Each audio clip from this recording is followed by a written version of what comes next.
thrilled to be your host today, and I'm going to have Jim introduce our guest, but I do want to mention that she is someone who I've known, I don't know, since probably I've been here, and she's one of our wonderful volunteers. She not only does the hosting responsibilities, but she runs camera, and she also is a very active participant in the village church. So Jim, who is the Reverend Priest, Pastor, I'm just Jim at the village church. Jim Bell is my co-host, and Jim, introduce our special guest today. Well, I'm really happy for Yvonne to be here because for people that know the village church, Yvonne is probably the most versatile member we have. I always feel safe when she's there because whatever goes wrong, I can just motion to Yvonne and she will come help. I've been here 9.5 years, and she's been very active in the village church the whole time I've been there. And I think you've held about every position on the church council that there is. Well, just about. And for a long time was our worship chair. She's our regular greeter for our 8:30 service and takes care of things about our 10 o'clock service. And she's also, you're an ordained elder in the Christian Church, Correct. Disciples of Christ. And therefore, if we're also short of a priest, somebody about the communions, she is able to do the distribution of elements and bless the elements. You make me sound like something that's... Well, and I also know But we that could she call her does Mother a lot. Yvonne. We could. I also know that she oftentimes is one of the soloists with the music. She actually is a soloist every other Sunday, the second and fourth Sundays for both of our services. And of course, with the village church, one of our problems is we don't have a choir, and people really welcome that when we have that special music on those Sundays. So And Yvonne, I'm always willing to do it. we are very As fortunate. long as my voice holds up. The older I get, the more I wonder. No, it's holding up very well. It's holding up very well. So have you always been this active in religious? Pretty much. So let's go back a little bit in your history and tell us about your upbringing in terms of how you became involved in the church. And the church you said was more of like a frontier church. Well, it was considered a frontier church, but by the time I got into it, it was pretty civilized. I grew up in Oklahoma City, and about 3-4 blocks from our home was this church that we knew as the Christian church. Well, now it's known as the Disciples of Christ. At the time in my childhood, it was a brotherhood. It was not a denomination. And it was a church that was developed on the frontier and depended on lay people pretty much to run everything. And I think that's where I got my sense of being able to participate in anything. But that's the church that I was in until I was a teenager. And the only reason I changed then, and it was to another Christian church, was because of the polio epidemic. And most churches closed all of their youth activities. Okay. That particular church did not. And so we decided that's not the best place to go. But went to another church after the epidemic was over and was very active in First Christian Church in Oklahoma City. But I would say most of my life has been based around church fellowship, one way or another. And that's more because your parents were very involved? No, really? My mother was fairly active. My father he would go periodically. But no, it was strictly the fellowship. My Girl Scout troop was part of the church. And it was just part of my life. I didn't think of anything different. When I was I was baptized into the church when I was 9. A lot of people feel that was young, but I had felt the calling to do so and never looked back. That was just what it needed to be. When I became a teenager and I was beginning to wrestle with, where's my life going? what am I going to do? What do I want to study? And it still gives me chills to think about it. I had a complete word from God, it's the only thing I can put it as, that I was to be a missionary, but it was not a foreign missionary. And that was where the message stopped. And of course, then I wrestled, okay, what's a missionary? You know, where do I go from here? And so all I could do was wait for guidance. And I've done many different things. Singing by that time was my life. And so sometimes it was in music, sometimes it was in leading a Bible study, sometimes it was leading a study group. God has led me in many different directions. So did you study music then? Or? Yes, I have 2 degrees in music. Didn't you tell me at one time that one of your professors even thought you should go to Italy and study opera because of your voice? Yes. That's what I was thinking. Yes, my voice teacher in college wanted me to go to Italy to sing, and I had no desire to do that.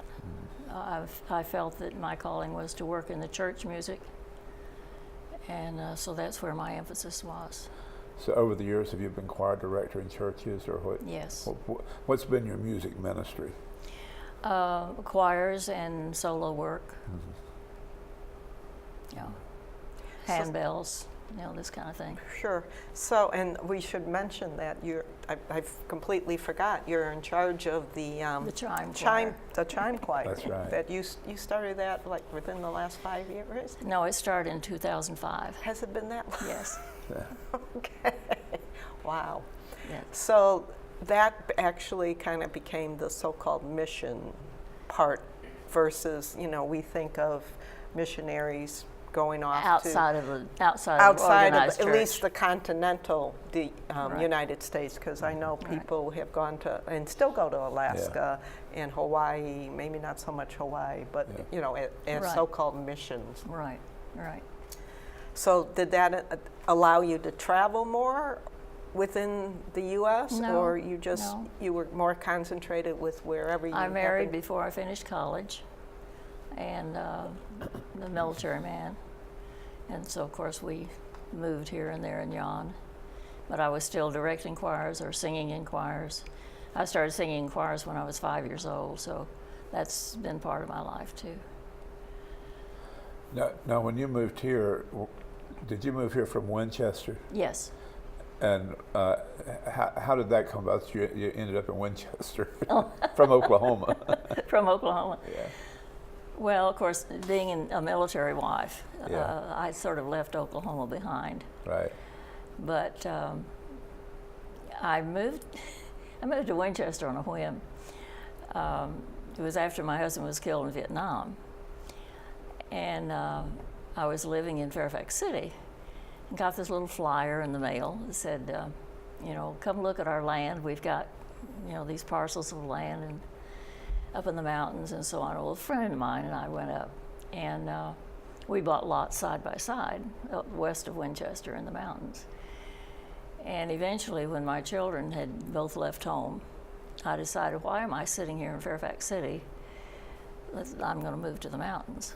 So I moved up to my cabin that I had built west of Winchester and became active in the Christian church in Winchester.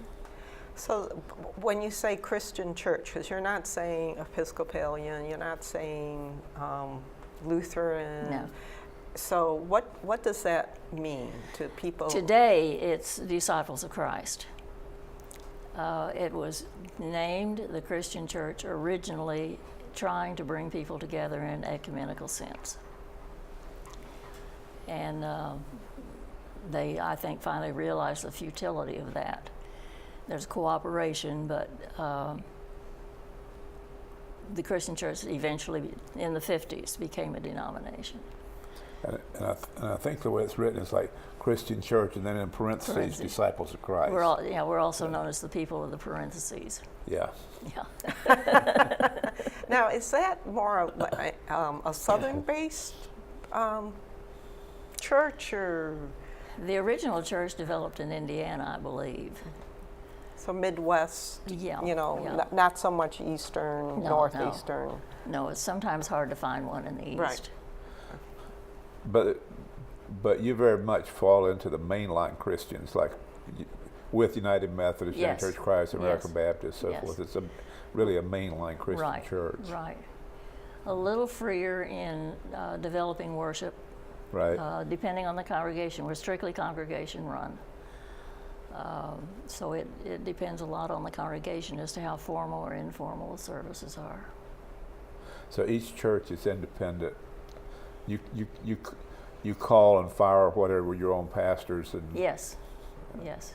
We're responsible for that.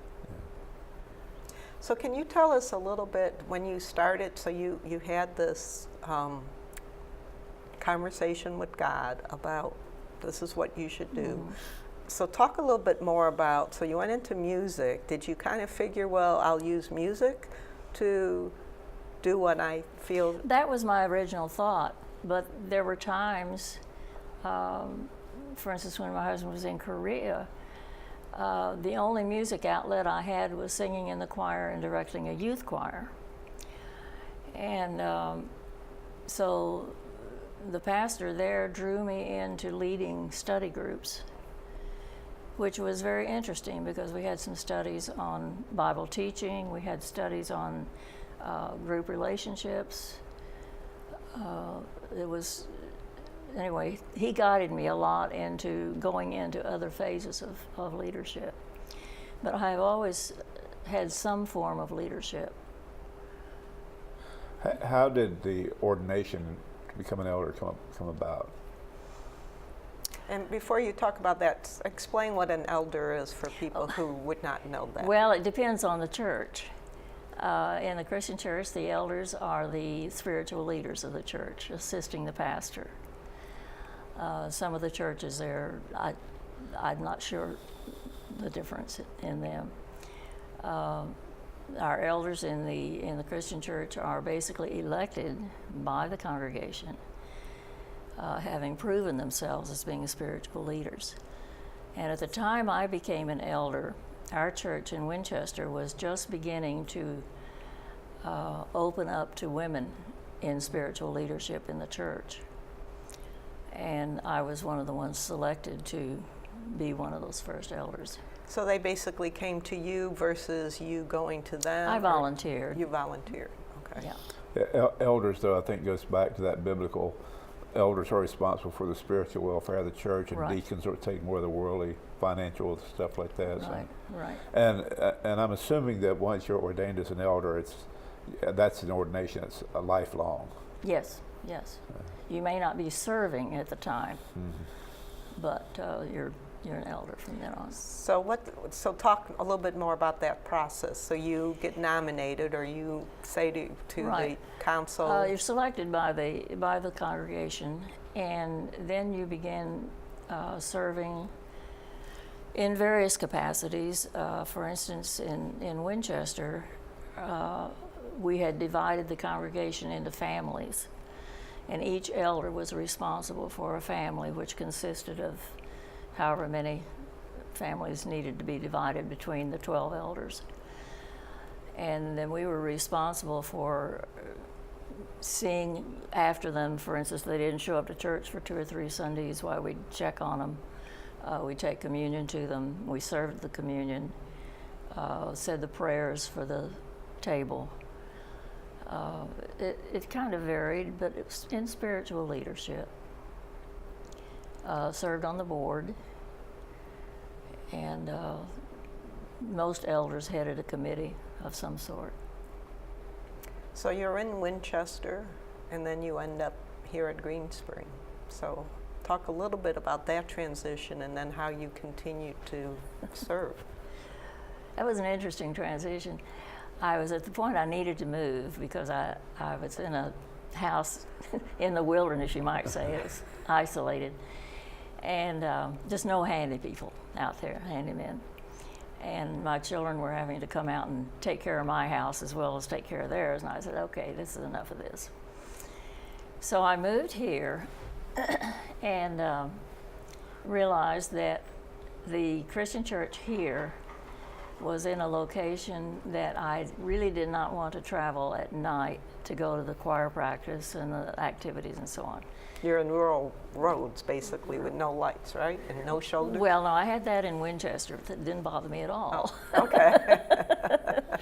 But here it bothered me. So that's when I decided I would stay with the village church. And at that time, Hilaire was the pastor, and we kind of hit it off.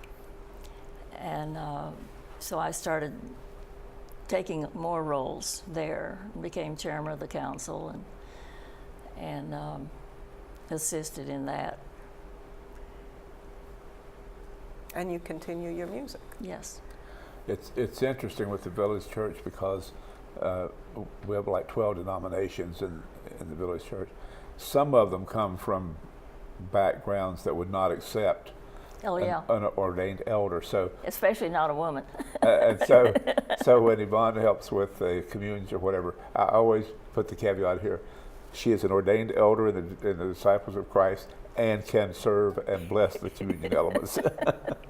The first time I did it, there was a real uproar. But There's not anymore. That's interesting. No. There's not anymore. No. People accept People it. have accepted me. Yeah.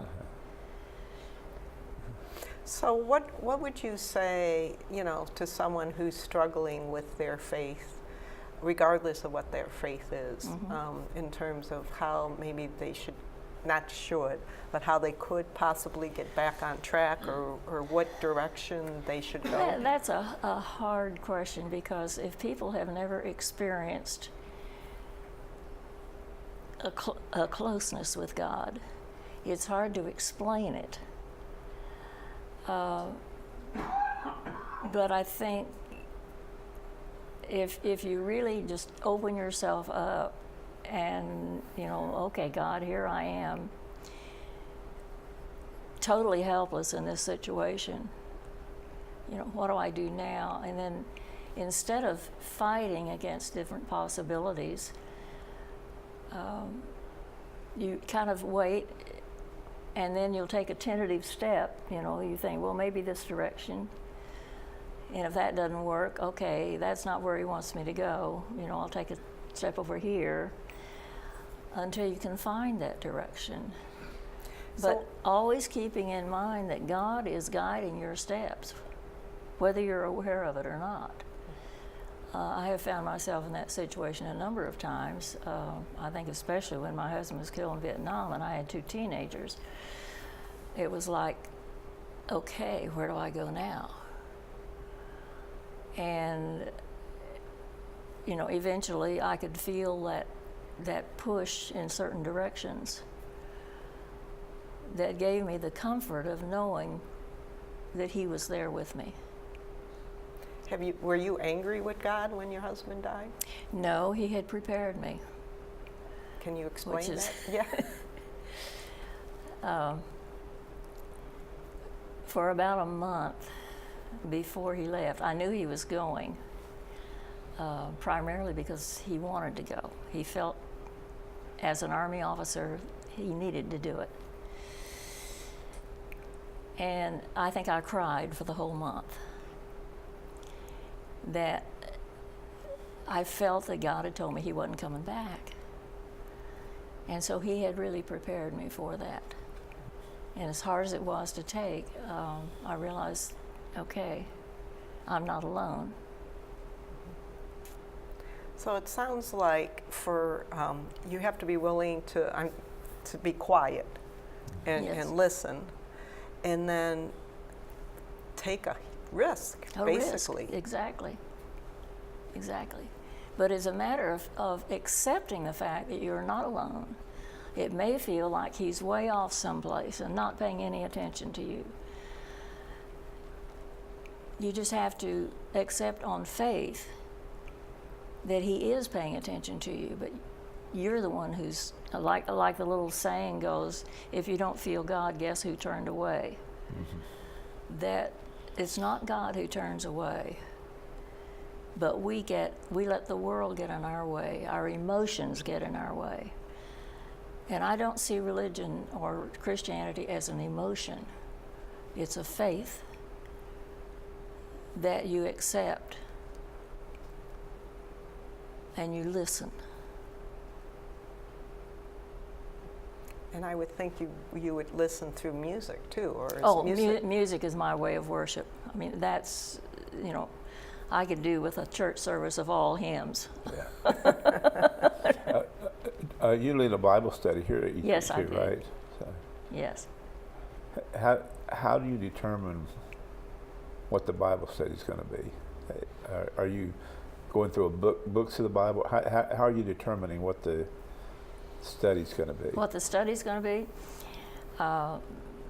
Actually, there are just two of us, and we keep hoping other people will join us, but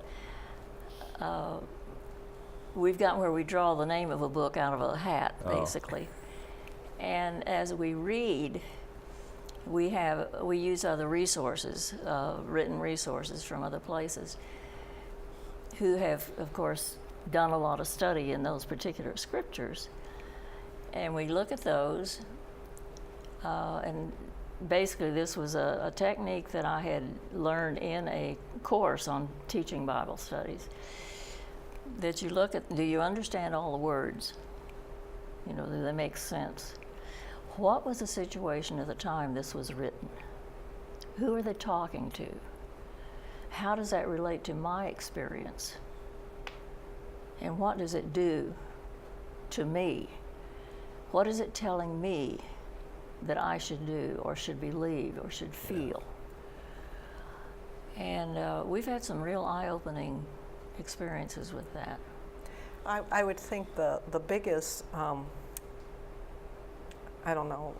obstacle or concern would be the relationship of the time factor. Yes. You know, 2019 versus before, 2,000 years ago or whatever. Or 4,000. Or yes, or 4,000. Yeah. It is. It's sometimes difficult, and that's why we return to resources, because through archaeological digs and people studying the times, you get an insight as to what these people were faced with and how God guided them. And sometimes, for instance, we just finished going through the books of Kings, and we thought, what is all this telling us? And the main conclusion we came up with is, listen to God or you're doomed. But it is amazing, though, when you read Scripture and you can take a section of Scripture and almost directly translate it to something that's going on today. Yes. I mean, it's like life experiences themselves have not changed. The circumstances in which they happened changed. But people have not changed. Right. So believe it or not, we're down to our last few minutes, and I'd like to have Yvonne kind of have the last word in terms of what you would say to residents who are either, struggling, or maybe they have found, God, but, or still are wondering, why we're here. Why we're here? Why did this happen? I've found that why is a word we don't use with God, because He has His ways and we don't understand them. And sometimes we just have to accept that the world is the way the world is. And we live in it. Hopefully we can improve it by our living in it. But I find too that when you put forth the joy that relationship with God brings you in your life, it brightens the world around and other people can see it too. And it's not a happiness, it's joy, and there's a difference. We could spend a whole program on that difference, I'm thinking, but so it's basically maybe there's a light about you. I would hope it shines through. It does.